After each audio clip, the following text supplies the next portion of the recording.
Ndabaramukije abandi ndabahaye bwakeye aho muherereye hirya no hino ku isi, aho tuje mu makuru yacu ya mbere muri iki gitondo. Muraza kutwihanganira, twagize ikibazo cy'umuyaga nkuba niwo watumye tutabagezaho amakuru ku gihe nk'uko byari bisanzwe. Ariko muri uyu mwanya wa none turagaruka ku ngingo z'ingenzi.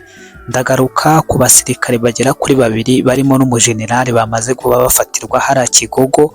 Ndagaruka ku magambo kandi yatangajwe na Sylvain Ekenge Bomosa. Amakuru amaze kujya hanze nuko uyu mugabo yamaze kubahagarikwa ku nshingano ze yari afite nk'umuvugizi cyangwa porte parole wa FARDC. Ndagaruka ku musitari cyangwa umunyabigwi muri NBA w'umukongomani, uyu nguyu bamwita Bismarck Biyombo, wamaze kugira icyo atangaza ko irimo birabera hano muri Kongo muri rusange ndetse n'abanyekongo muri rusange. Iyi ni Nkubi Official TV ndetse wanadusanga ku Nkubi Media TV. Reka ngusabe ngo wowe utarakora sabone ureba aho hasi handitse subscribe ukandeho, kandi wowe wabikoze uri umuntu w'intwari, reka ngusabe kugira ngo uze kudusigira igitekerezo cyawe muri commentaire, ubundi waduha like kandi wanadutera inkunga ukora share. Atindiganyije reka mpere kuri aba bajenerali, kuri aba basirikare bafatiwe muri operasiyo ikomeye cyane ya Kigogo. Ni amakuru yamaze kujya hanze aho abasirikare 2 bizi nyeshyamba za RDF AFC barimo umujenerali ufite ipeta rya generali, ntabwo nzi niba ari brigadier, niba ari lieutenant general, niba ari inde, niba ari general furu, ariko muri rankaza afite harimo generali. Uyu rero yamaze kuba afatanwa n'umwe mu barinzi be. Yego, uyu mugabo wafashwe ubundi yitwa Thomas ndetse n'umurinzi we witwa Izayi, bafashwe bakaba bafatiwe ahazwi nka Kigogo. Ni muri operasiyo zakorwaga na Wazalendo na FARDC.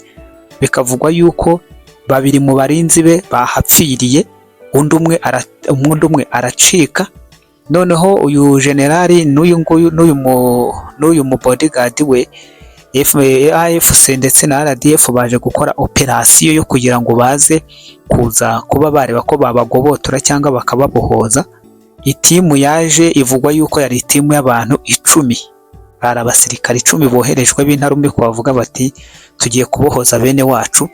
Iyo timu ko yaje nta numwe wo kubara inkuru wasubiyeyo, abo bose babagaritse aho ngaho Kigogo barahagwa. Uyu mugabo rero Thomas, uyu general Thomas ndetse n'umurinzi we Izayi, bikavugwa yuko aho mu bikorwa bari bashinzwe cyangwa uyu mujenerali wabo, kimwe mu byo yarashinzwe ikigendanye n'itumanaho, yarashinzwe communication, akamenya gutanga raporo, akaba yarashinzwe gutanga raporo kwa shebuja aho ngaho Igoma, ngo ni kwa Makenga, akamenya kuba yasobanura uko urugamba rurimo ruragenda cyangwa gushushanya ishusho y'urugamba. Akababwira ati kuri uru ruhande hari imbaraga nkeya, kuri uru nguru hari imbaraga nyinshi, ahangaha turahafashe, hano turahatakaje, abasirikare aba barakomeretse, abangaba bakeneye ibikoresho, ahangaha hakenewe amarokete, hakenewe ibi n'ibi, ahangaha hakenewe. Uwo musirikare niwe wamaze kubacakirwa. Dushobora kumva yenda ibi bintu kubivuga ari ibintu byoroshye, ariko umuntu uba ufite iryo tumanaho rimeze gutyo, navuga ko ahari yaba ari we muyobozi w'urugamba, ari we ufite uba uri kuri tere areba ibiri kuba. Kereka hari yenda mbaye nibeshye, ariko nzi ko uyu ni umwe mu bantu bakomeye batakaje kandi warufashe runini. Urumva ni nawe ufite amakuru menshi y'ibigomba gukorwa ndetse n'uko bigomba kugenda.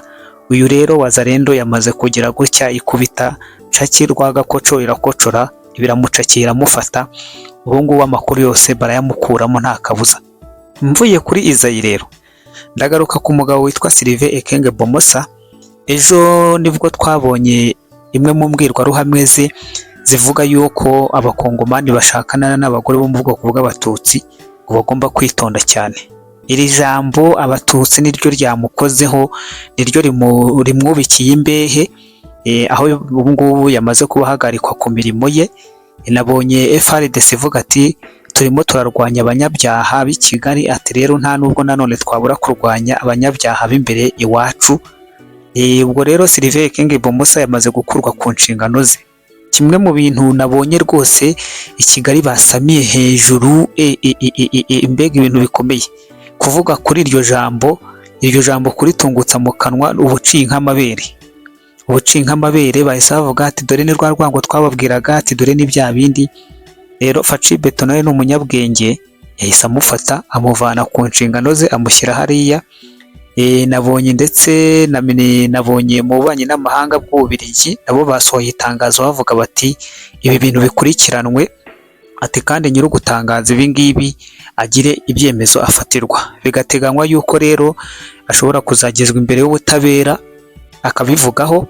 Ariko nanone ku rundi ruhande kuri iryo tangazo nahabonye indi foto, nabonaga bashyizeho perezida w'igihugu cy'u Rwanda ndetse bashyizeho n'ibindi bintu byinshi bavuga bati niba ubutabera bugiye gukurikirana Sylvain Ekenge Bomosa, ati n'uyu mugabo nawe akwiriye kuryozwa miliyoni 20 ati z'abakongomani yahitanye.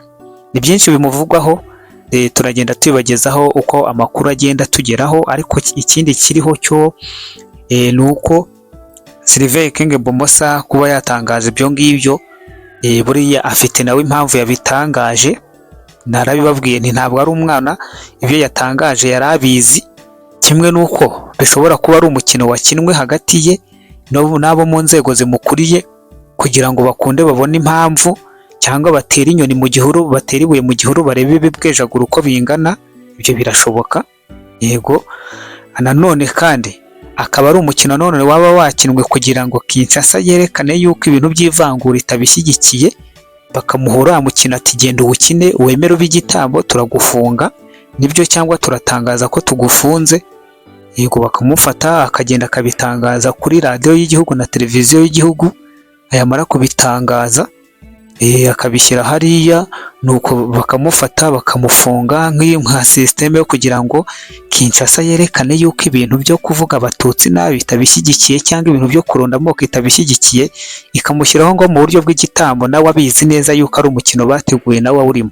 Ibyo rero byo guhita umuntu yahita avuga ngo bengaciye nk'amabere, ngo birarangiye, ngo bigize bite, navuga ngo waba wihuse. Reka tubanze turebe uyu mukino wa diplomasi na politike urimo game nyinshi kandi urimo amacenga ndetse n'uburyarya n'ubuhanga bwinshi cyane butandukanye. Ku kigendanye na Sylvain Ekenge Bomosa, navuga ngo pay attention, aha hantu harimo indi deal, kandi ntabwo Facibeto yakoze ibi bintu abiyobewe, kuko uyu mugabo ngira ngo iyo agiye gutangaza ntabwo ari we wandika raporo, afite abazimwandikira, akagira aba auditeri bagomba kweditinga bakareba inyandiko agiye gutangaza uko imeze neza, niba inononosoye, niba nta kibazo, barangiza bakamuhereza mikoro, bakamutunga mikoro, bakamushyira kuri kamera, ubundi agatangaza. Rero harimo indi deal, harimo indi game. Mvuye kuri Ekenge Bomosa ndagaruka ku mugabo witwa Bismarck Biyombo. Uyu nguyu ni umukinnyi muri NBA, ngira ngo ni shampiyona ya Leta Zunze Ubumwe za Amerika basket niba ntibeshye. Ni umugabo umaze gutangaza disikuru ikomeye, ni mu isaha imwe cyangwa iminota nka 40 ashyize hanze ako ka video avuga ati abakongomani barirengagijwe, abakongomani bafashwe nk'ubwoko butazwi ku isi, ati abanyekongo bafashwe nk'ibintu by'umwanda biraho.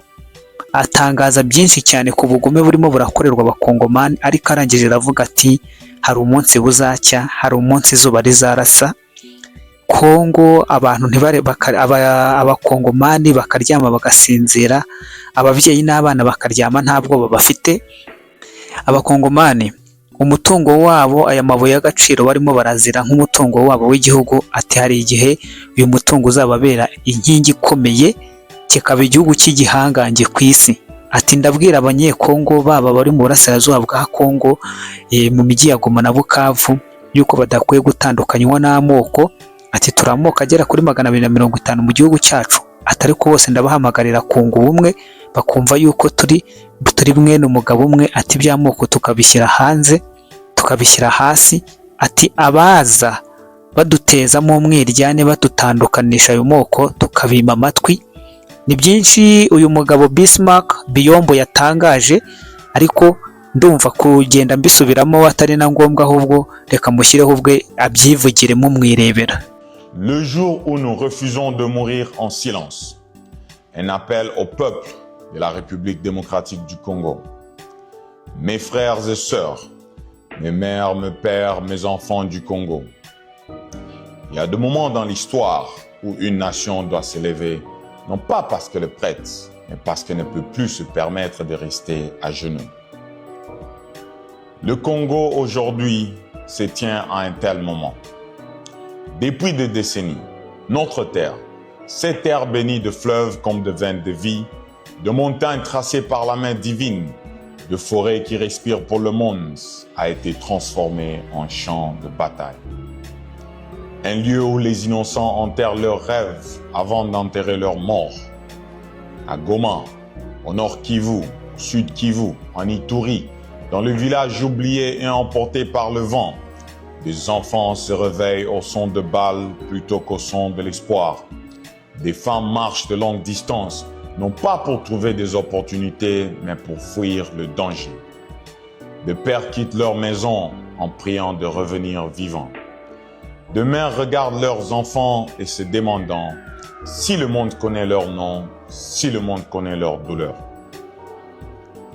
Et pourtant, le Congo ne se brise pas. Le Congo respire, le Congo pleure, mais le Congo se relève. Parce que cette nation, ce n'est pas seulement une géographie.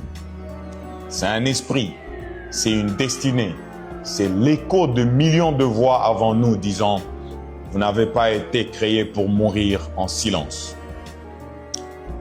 La souffrance que nous portons, nous devons parler avec honnêteté. La guerre a volé trop de vies. Elle a brûlé des villages, brisé des familles, dispersé des communautés à travers le continent. Elle a mis de mères à genoux et transformé des enfants en témoins de cauchemars. Mais la blessure la plus profonde n'est pas ce que nous avons perdu. La blessure la plus profonde est ce que le monde a essayé de nous faire croire que nous étions. Invisibles, oubliés, remplaçables. Et pourtant, chaque fois qu'un enfant congolais survit à une nouvelle nuit, chaque fois qu'une femme se relève pour reconstruire sa maison, chaque fois qu'un jeune homme choisit la paix plutôt que la vengeance, nous prouvons au monde qu'ils se sont trompés. Notre souffrance est réelle, mais notre force l'est tout autant. Le courage qui nous attend. Le courage n'est pas l'absence de la peur. Le courage, c'est la décision de se lever même lorsque la peur se lève avec toi. C'est le choix de se relever même quand tout autour de toi te pousse à tomber. Le courage n'est pas dans le confort. Le courage naît dans le feu. Et c'est dans ce feu que nous découvrons qui nous sommes vraiment. Aujourd'hui, nous nous tenons comme un seul peuple, tribu de courage, famille de résilience, cœur façonné par le feu mais non détruit par lui. Je crois à un jour qui vient. Un jour où l'Est du pays ne sera plus connu pour la guerre, mais pour des enfants courant librement dans des rues renaissantes. Un jour où les mers dormiront sans père et où la montagne du Kivu aura un écho de chants, non de coups de feu.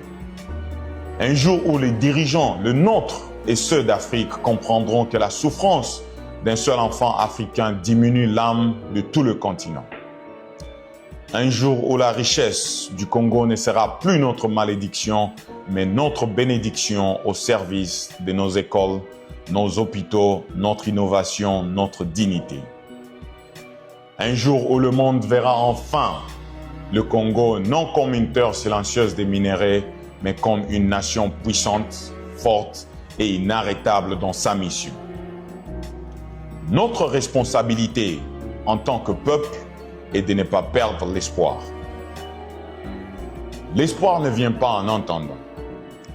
L'espoir vient en s'unissant, en choisissant l'amour plutôt que la haine, l'unité plutôt que la division, le courage plutôt que le silence. Nous devons nous tenir ensemble, que vous soyez Mukongo, Muluba, Muswahili, Mungala et plus. Nous avons plus de 250 tribus. Tous les tribus, nous devons nous tenir ensemble, non comme de voix dispersées, mais comme une seule nation portant un seul rêve. Reconstruisons avec nos mains, mais aussi avec nos cœurs. Enseignons à nos enfants non seulement l'histoire, mais la vision. Et au monde, nous disons, Ne confondez pas notre silence avec l'acceptation. Ne confondez pas notre souffrance avec la faiblesse. Le Congo s'éveille, le Congo se tient debout, le Congo marche vers la lumière. On doit tous avoir la foi dans ce pays, car le sang versé ne sera pas le dernier chapitre de notre histoire. Les larmes ne vaincront pas notre avenir. Les cendres n'effaceront pas notre identité. Une nouvelle génération se lève. Une génération qui a marché dans l'obscurité mais qui porte la lumière. Une génération qui refuse d'hériter du traumatisme mais choisit d'hériter de la mission. Une génération qui reconstruira le Congo non pas tel qu'il était, mais tel qu'il a toujours été destiné à être. Fort, uni, prospère, déterminé et en paix. C'est le Congo que méritent nos enfants. C'est le Congo que nous construirons. C'est le Congo que le monde apprendra enfin à respecter. Et voici mon dernier mot. Aux enfants déplacés, à chaque mère en deuil, à chaque père qui s'accroche à l'espoir, à chaque jeune qui rêve de paix, vous n'êtes pas oubliés. Votre vie compte. Votre histoire compte. Votre avenir compte.